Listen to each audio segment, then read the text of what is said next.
How do you build something that's a mendable product that can change depending on who comes in? The goal is to get 100 users loving something. Any new thing that comes out from AI, build immediately.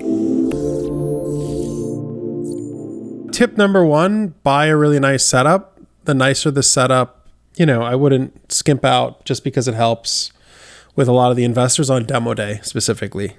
Well, one, the world is changing really fast. So some industries I think are just more inclined to adopt AI, and it is a new era, which I think that there's going to be really fast shifts. Again, like doing startups, just put your mindset in. It's a 10 to 12 to 15 year game to get significant traction. Whatever anyone says, there is no quick Cursor type company. Cursor is a rarity that is beyond rare. It's like 0.0000001% is going to be Cursor. The rest are all brutal, like long-term companies. I mean, the way that I think about things is, and this is not for anyone, just take this with a grain of salt. The way I think about it is I want to get the most broadest, diverse market possible. And that means going after as many types of users as possible. So big and small. That's hard to do. So for me, it's how do you build something that's a mendable product that can change depending on who comes in? And this is just my mind frame, going into companies. It start with a mendable product so that you can get small users using it, get a lot of adoption. The goal is to get 100 users loving something to the point where they would tell everyone to use it. Once you have 100 small users loving it, you can slowly start to get bigger and bigger users. What I worry about is with verticalization is you get pigeonholed into a market where revenue stagnates after some period. And what's some period? 20 million, 5 million, 10 million, 30 million, it could be 60 million. But if you have a product that's so verticalized, it may hamper growth. And for me, it's as users come in, you want them to use it, whatever they are. Right? I think the Y Combinator way is to just get a couple of users fast and just get them loving it and build for them. Do things that don't scale. That's the YC way. And it's not wrong. But remember, as revenue flies up and you guys go, okay, we've hit $1 million. I never thought we'd get $1 million in revenue. And then $2 million. I never thought we'd get $2 million. There is a point where things start to struggle when you had a very verticalized product. And you can see it in some spaces. There's just some companies out there, I see them struggle as they get to certain scale. And the DNA of the company can't change because it's 7 years in. It's hard to do a pivot. So when you build a mendable product, what's a mendable product? For me, Dropbox was very mendable in some ways because they could do document storage and they put notes in there. And then, it's mendable to go small and then big. Another one is Airtable. It's a small product. Anyone can use it. It's mendable. It goes big. When I see companies doing just one thing, it's not wrong. I'll tell you, in my batch in winter 2011, there was a company called PagerDuty. All they did was text people when the servers were down. That was it. And that was enough to get them to IPO. So I'm there's no wrong path. So you could just go very vertical, but everybody has a server. So PagerDuty was able to get to that IPO literally just from I'm sure their product expanded over time because they figured stuff out. I thought broad and people didn't want to think broad. The problem is when you have a user come in the door, and they're not fitting your vertical, we only go after X, but this person is X plus whatever it is, a small variant. You have to say no, which sucks. So the way that I viewed it, it was okay, what is the base case? We need to build something that's changeable dynamically as they come in as a lead. You want to demo them dynamically what you have. Best example for me is Airtable. Airtable, you can build anything because you can use Airtable for leads, sales. You can use Airtable for auto parts, inventory management. You can use it as a medical record product. There's a certain type of thinking. Go after the vertical that you believe in. Which is totally 100% right. But the moment a user comes in that's not in that vertical, build something mendable enough that can change and you have another user type to sell to. There are anomalies that happen where you can sell your company fast.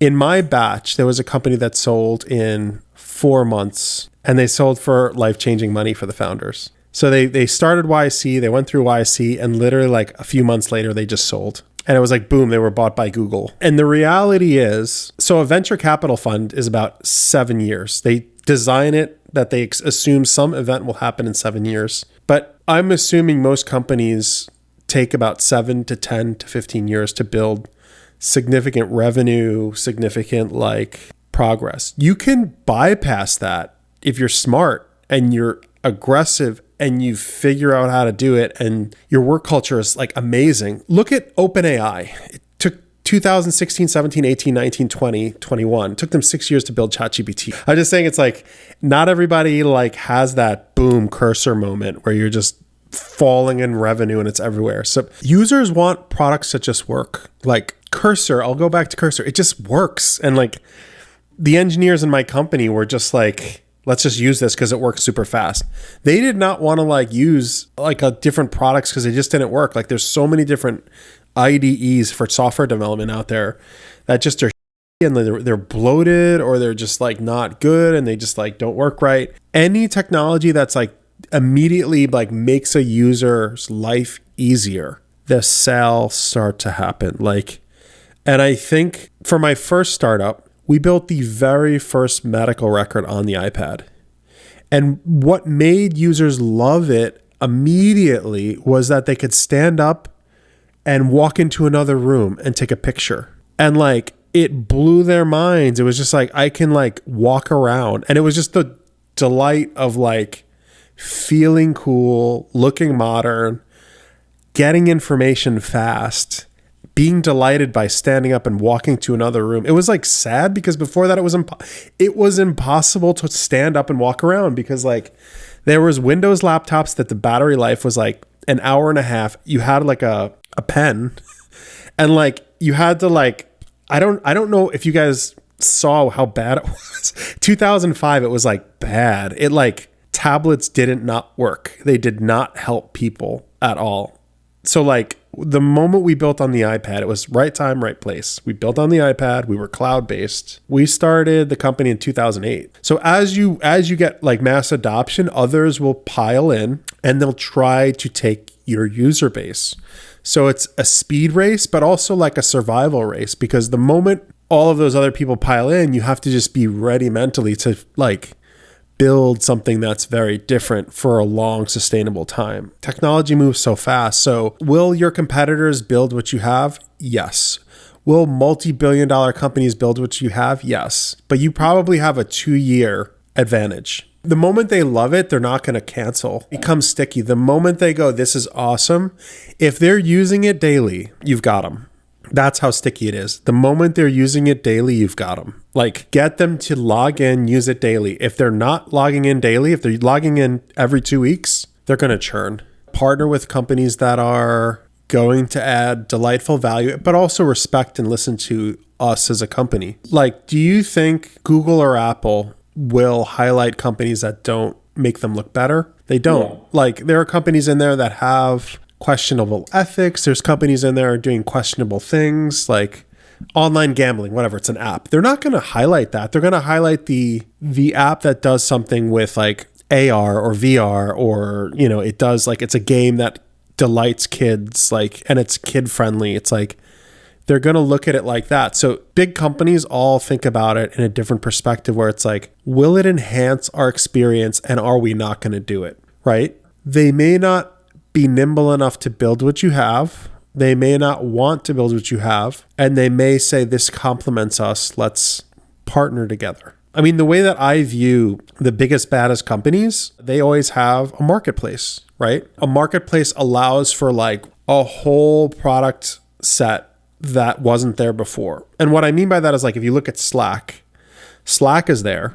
Slack is not going to build a bug tracker. It's a messaging back and forth site. So you have like featured companies like Jira, right? And then it's integrated into Slack and then they highlight them as a partner. So like there's a complementary thing where I do fundamentally believe two competitors can also win and become bigger, better companies together. Slack and Atlassian Jira like completely complement each other. Same thing with Zoom and Slack. They complement, even though they're slightly competitive, there's a complementary element to it. Same thing with like having Google Maps on the iPhone. But the way that I view it is like, okay, the first 2 years are going to be amazing. You're going to be happy, product market fit. You guys are going to kick ass. You're going to move fast. Think of like large companies as like just massive cruise ships, or like destroyer carriers with like aircraft carriers, are just like, they know that they have to go the direction you're going. You guys are like a fast speedboat. The aircraft carrier has too many users and too many responsibilities and too much politics to move it in that direction. You could get there fast, but they're going to go that way also. So like you could look at the big guys and just say, you have that 2-year window while they turn their whole like killer ship pointing your way. So you have to like get as many users and enough revenue to survive, knowing that warship is coming towards you. At first they didn't, they ignore everything. It's a massive like destroyer. Exactly. It just is going in a direction. And then over time, they just see this little bug becoming bigger. We're like a gnat that just is becoming like slightly bigger. And they're like, we need to go that way too. And then they slowly like turn their ship towards us. And I was like, no problem. We just got to generate a lot of revenue so we could fight back. What is your biggest weapon?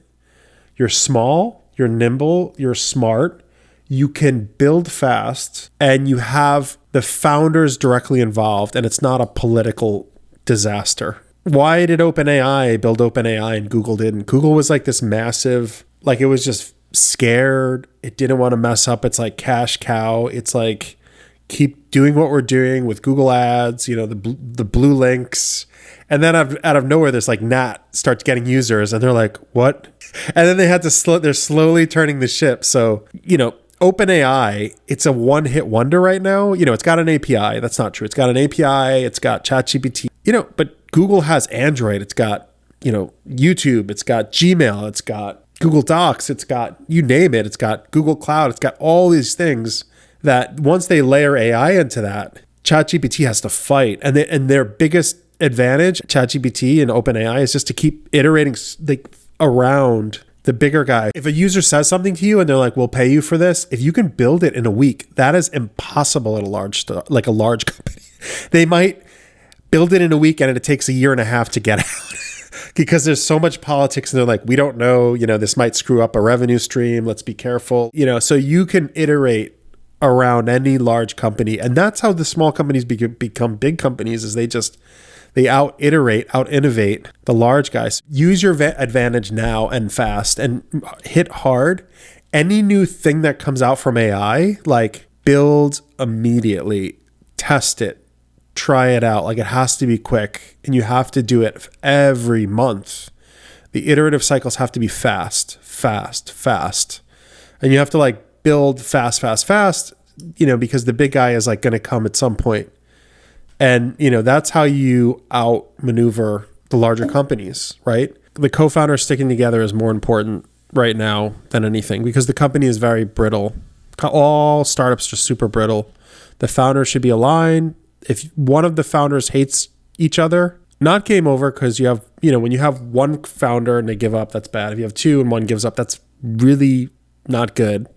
If you have 3 and one gives up, it's not good. 4, if one gives up, it's still not good. So like co-founder alignment is more important than product market fit. In my eyes, as crazy as it sounds, just be working well together. If one of you has a strong opinion about something, let them win. Don't try to, maybe there's one person with super strong opinions in the startup or whatever. That's more important, because even if you just raise just from Y Combinator and you guys are all aligned, you'll survive. If you're all together and it like aligned, that's more important than the revenue. And I think what's nice about what's happening in the space right now is the large guys are pouring billions of dollars into the industry. They're going to create new opportunities for the smaller startups fast. So even if there's something you want to do that just doesn't exist, what you are assuming is going to happen might. So if your assumption is right and you're building towards that, you'll be in a really good spot when, that happens. And it's like Operator. As Operator gets better and better and better, if you're innovating on top of Operator or an Operator-like system, it's like the large guys are not going to move fast. It's like politics in internal companies, and the revenue like stifles innovation in a weird way. Like if you have $2 billion in revenue from some product line, and then, you know, there's complaints about that product line, why would you care about AI? Like, as crazy as it sounds, like the pressure is towards this area, even though this is the right direction. That's going to happen with a lot of the bigger companies right now. They don't even know what's happening because it's happening too quick, right? Like it's just too fast for them to acknowledge like what's happening. So if you can get to 100 users, I mean, that would be amazing. I'm skeptical because startups, there's always weird mishaps that happen, and you know, you'll think you'll get to 100 users. I'm assuming what's in your head, it's going to take 10x that, 10x time. Because I'm always, you know, my assumption in startups is it always takes more time than you think. But when you're retrospectively looking back, you can do way more over a long period of time versus what you assume is going to happen in the short term. A lot of founders go into YC thinking, I'm going to change the world. This is going to be quick. It's going to be easy. And then, you know, 3 years into it, they're kind of punched in the face enough where they realize, I got to fight this. I got to fight this out. So like, I think have, you know, some skepticism, but also excitement towards it. But if you can get to 100 users in that amount of time, I will be super impressed, honestly, and that'll be amazing.